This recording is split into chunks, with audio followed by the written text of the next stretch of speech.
People say Beyoncé has it all: money, power, perfection. She sneezes and trends worldwide. But here's the truth: Beyoncé didn't just build a brand, she sold her soul to one. Every smile is calculated, every silence is dissected. She's not allowed to mess up, age, speak freely, or even breathe wrong. She's flawless because she has to be. And the cost of being Queen Bey? Privacy, peace, and being seen as a real human. This is why it sucks to be Beyoncé. And in this video, we're breaking down the price of perfection and what it really takes to become untouchable. You're born in Houston. Your mom runs a hair salon. Your dad sells stuff nobody remembers. And you? You're out here hitting whistle tones before you lose your baby teeth. Other kids sing into hairbrushes. You hit that note in Imagine so hard at the school talent show, your music teacher needed CPR and a new therapist. Your parents clock it fast, like shark smells blood fast. One minute you're serenading Barbie at your cousin's party, and the next your dad's quitting his job, printing business cards that say CEO of Beyonce, and trying to trademark your baby pictures. And you trust him, even though the only thing he's ever managed is a barbecue and maybe a fantasy football league called Bills. Meanwhile, your mom turns into a rhinestone sniper. She's gluing sparkles to your socks, your shoes, your toothbrush. You're 6 years old but look like a disco ball with pigtails. This woman's on a mission, and suddenly sequins are a personality trait. Your childhood? Forget hopscotch with Vanessa from next door. You're doing breath control drills while other kids are eating Lunchables. Rehearsals replace recess. Your playtime is now nail the 8 count or nobody's eating tonight. Oi, it's your ringmaster. Like this video or I'll make you clean up after the elephants.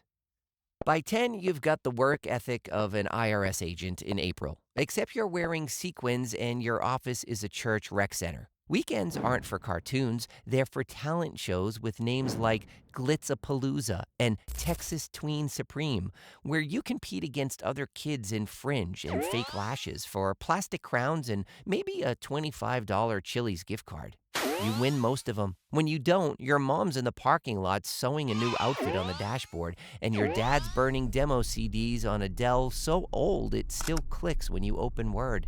You form a girl group, then another, each with a new name, new members, and slightly shinier outfits.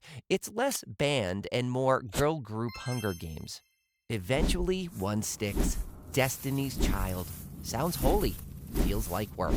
You're 12, in full glam, singing about adult relationships you've never had, while your classmates are worried about group projects and who farted in science class. You go on Star Search. Lose. Rehearse. Lose again. Rehearse harder. Your entire childhood is costume changes, harmonies, and resilience in lip gloss. But finally, one deal sticks. You're on the radio. You're official, and the Beyoncé era is just beginning. You're 13, harmonizing about bills and infidelity, while your classmates are still learning what a parallelogram is. Music videos? That's your after-school activity, right between algebra homework and surviving 5-inch heels during choreography. Childhood? Traded in for vocal drills, press tours, and matching outfits. Destiny's Child? Iconic, yes, but also a revolving door of girl group chaos. One minute it's Latavia. Next minute, she's gone like a magician's assistant mid-show. Fans can't keep up. Wait, wasn't there another girl yesterday? At this point, it's not a group. It's a glittery internship with a tough dress code. The press says you're difficult. Translation, you show up on time, remember the choreo, and hit whistle notes while everyone else is still tying their shoes. So, yeah, you're bossy. You're in the center. You're always singing lead. Why? Because you're Beyoncé, and this is Beyoncé and Friends. Then you go solo, but honestly, not going solo would be a crime against talent. You drop Dangerously in Love. The horn from Crazy in Love hits and civilization pauses. If you were dead, you rose and danced. You're no longer Beyoncé from Destiny's Child. You're just Beyoncé. One name, like Oprah, like Prince, like Thunder. And now, every album is a cultural reset. Not a vibe, not a moment, an era. You release B-Day, and the world starts learning choreo like it's their job. Then comes Sasha Fierce, your alter ego with more power than most world leaders. Where does Beyoncé end and Sasha begin? Who knows? But one thing's clear: Sasha gets it done. Here's what nobody tells you about being Beyoncé: you are never allowed to have a day off. No bad hair, no mid notes, no sweat stains. Even your I'm tired mode is better than 99% of humanity on their wedding day. And somehow, still not enough. You can belt out a life changing ballad while building IKEA furniture, and the comments will still be like, yeah, but why didn't she do a key change and a cartwheel? Let's talk about privacy, or rather, let's talk about how you don't have any. You've basically turned your personal life into an encrypted art project. No interviews, no tell-alls. You communicate exclusively via surprise albums, cryptic lyrics, and high-definition close-ups of your third eye blinking in a slow zoom. And yet, the internet wants more.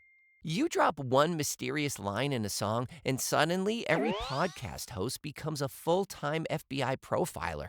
You say, Becky with the good hair? Boom. The internet turns into CSI, iTunes edition. Every woman with conditioner and confidence becomes a suspect.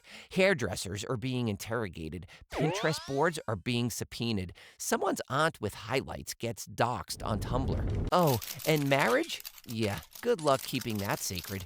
You marry Jay-Z, the rap deity, the mogul, the literal blueprint, and the media treats it like the royal wedding of hip-hop and R&B, a union blessed by beats and Beyoncé's cheekbones. Then one day your sister turns an elevator ride into an action movie trailer, and now your entire bloodline is trending on Twitter. You release Lemonade, a genre-bending, soul-scorching, poetry-laced masterpiece about betrayal, healing, and black womanhood. And the only thing people ask is, so, who's Becky? Ma'am, this is a multi-layered visual experience that dismantles generational trauma and capitalism. But sure, let's focus on the lady with the conditioner. Then you become a mom. To twins. Not one baby, two at the same time. Double diapers, double feedings, double the womb traffic. And instead of letting you breathe, I mean literally recover from creating two humans and probably a hit single while in labor, the internet decides to become a committee of unsolicited uterus inspectors.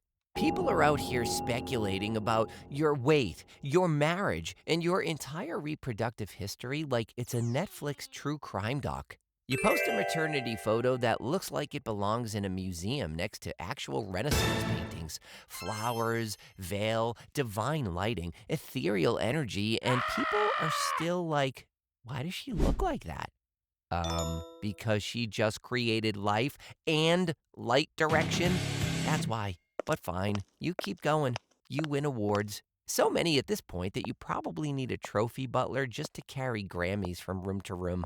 You break records. You become the artist with the most Grammy wins in history. And still, you get snubbed for Album of the Year not once, not twice, 4 whole times. You're out here rewriting musical DNA, inventing new sounds, redefining genres, and the Recording Academy's like, but have you heard this lo-fi banjo album Chad recorded in his cousin's garage with a toaster mic? Cool. Love that for Chad. Then you go on tour. And when Beyoncé tours, it's not just a concert, it's a mass awakening. People show up in full silver cowboy hats, boots, rhinestones, chrome bras, like disco astronauts on a pilgrimage. Grown men cry. Credit scores drop. Group chats go to war over ticket prices like it's the Hunger Games, but for nosebleed seats. And you're on stage giving 3 hours of nonstop cosmic energy, performing like your blood is carbonated Gatorade and divine purpose. And if your mic slips or your heel catches, boom, it's on Twitter, zoomed, paused, replayed like they just uncovered the Zapruder film of your career. Because when you're flawless 99.9% of the time, that 0.1% becomes national news. Then, Renaissance.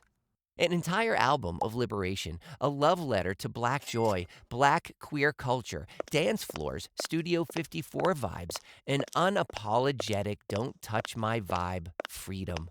It's innovative, electric, church in a nightclub. And what do people say?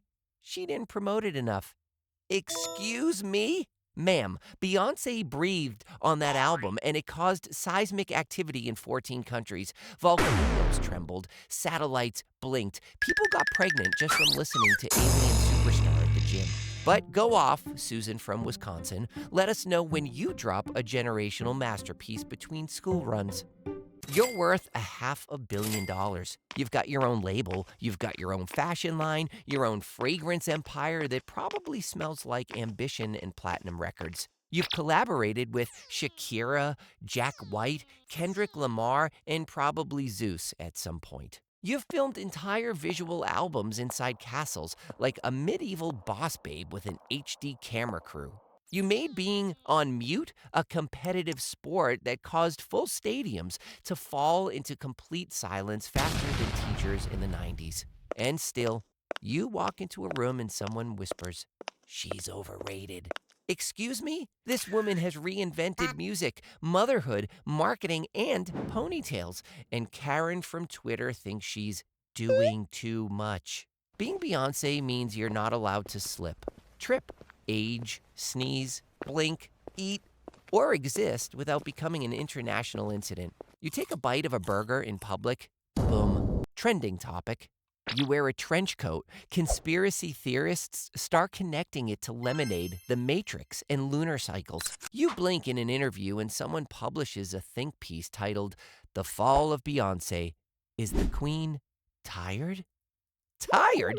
She built an empire on heels, gave birth to 3 humans, danced through the flu, and dropped 500 career-defining moments. Tired is what you are after folding laundry. Let's relax. She's redefined pop music more times than the industry was ready for. She's a walking genre bender, a business mogul, a cultural architect, and still, people hit her with, is she still relevant? Relevant? She is the relevance. She is the syllabus, the standard, the reason your fave even has a job. And let's not forget, she's done all of this while being a black woman in an industry that treats excellence like a surprise party. She does 10 times the work, gets half the credit, and when she does get recognition, someone in the back is like, did she really earn it though? Yes, Chad, she earned it, while you were microwaving taquitos and yelling at your Xbox. So, yeah, being Beyoncé sounds perfect, but it isn't.